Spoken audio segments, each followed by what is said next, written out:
नमस्कार शेतकरी मित्रांनो, तर जसं की शेतकरी बांधवांना माहित आहे की नुकसान भरपाईचं वाटप हे शेतकरी बांधवांच्या बँक खात्यामध्ये जमा करण्यात आलेलं आहे।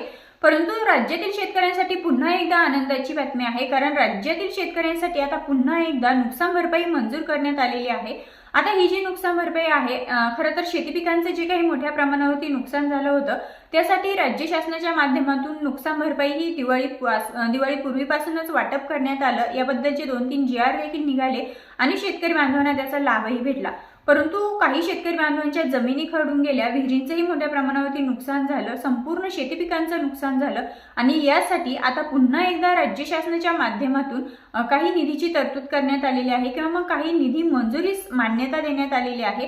आता ही जिल्हे कोणते आहे की त्या जिल्ह्यांना पुन्हा एकदा नुकसान भरपाईची रक्कम मिळणार आहे, हेक्टरी किती मिळणार आहे आणि महत्त्वाचं म्हणजे किती हेक्टरच्या मर्यादेमध्ये मिळणार आहे, यासाठी कोणकोणते जिल्हे पात्र असणार आहे आणि कोणत्या जिल्ह्यातील किती शेतकरी बांधव पात्र आहेत आणि त्या पात्र शेतकरी बांधवांना किती रुपयांचा निधी मिळणार, ही संपूर्ण जे काही शेतकरी बांधवांना पडलेले प्रश्न आहेत ते संपूर्ण प्रश्न आपण आजच्या व्हिडिओच्या माध्यमातून जाणून घेणार आहोत।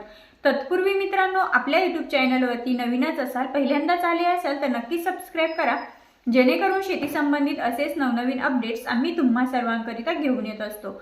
तर शेतकरी मित्रांनो, सर्वात अगोदर आपण आजच्या व्हिडिओमध्ये आता आपल्याला माहितच आहे की संपूर्ण राज्यभरात शेती पिकांचं नुकसान झालं, जमिनीही खरडून गेल्या।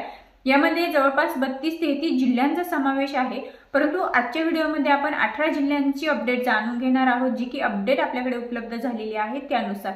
सर्वात अगोदर आपण जिल्ह्याने अपडेट जाणून घेऊया, कोणत्या जिल्ह्यातील किती शेतकरी बांधव पात्र ठरले आणि त्या पात्र शेतकऱ्यांना किती रुपयांचा निधी हा मंजूर झालेला आहे। आता शेतकरी मित्रांनो, सर्वात अगोदर बुलढाणा जिल्ह्यामध्ये शेती पिकांचं मोठ्या प्रमाणावरती नुकसान झालं आणि बुलढाणा जिल्ह्यातील 3332 शेतकरी बांधव पात्र ठरले आणि या 3332 शेतकरी बांधवांना 9,99,00,000 रुपयांचा निधी हा मंजूर झालेला आहे।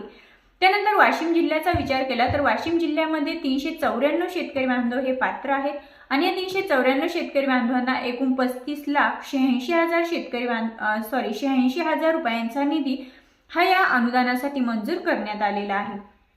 त्यानंतर मित्रांनो, यवतमाळ जिल्ह्याचा विचार केला तर यवतमाळ जिल्ह्यामध्ये 1400 शेतकरी बांधव पात्र आहेत आणि या 1400 पात्र शेतकरी बांधवांना जवळपास 1,95,00,000 रुपयांचा निधी हा मंजूर करण्यात आलेला आहे।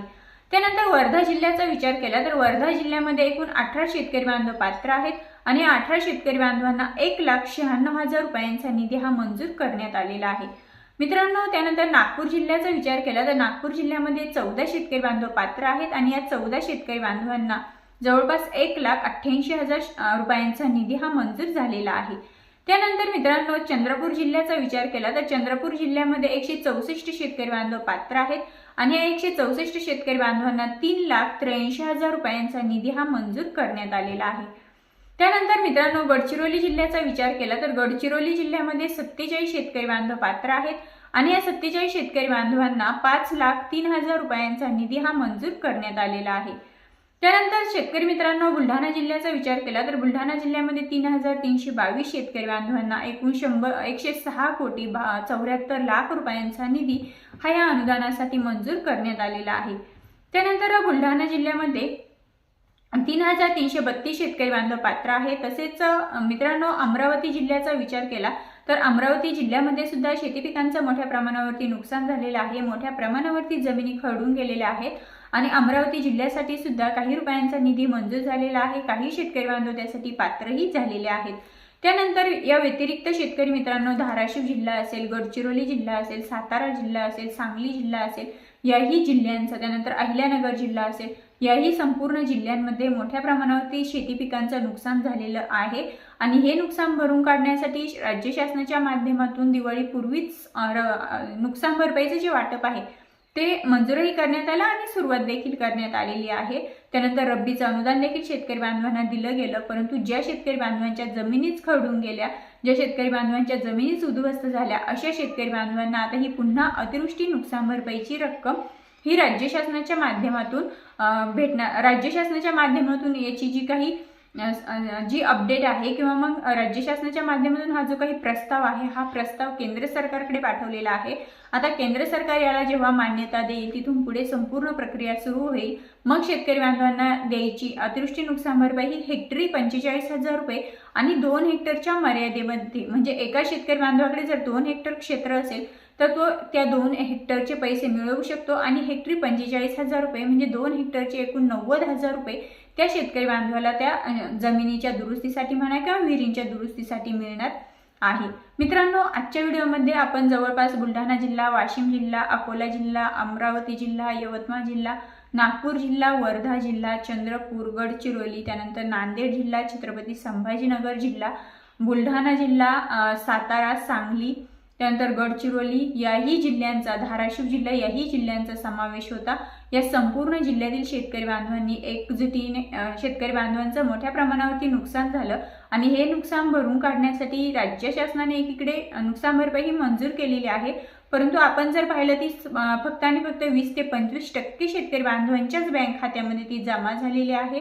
त्यामुळे जे उर्वरित सर्व शेतकरी बांधव आहे तेही उर्वरित शेतकरी बांधवांना आता या नुकसान भरपाई किंवा मग या अनुदानासोबतच राहिलेलं अनुदान सुद्धा दिलं जाईल।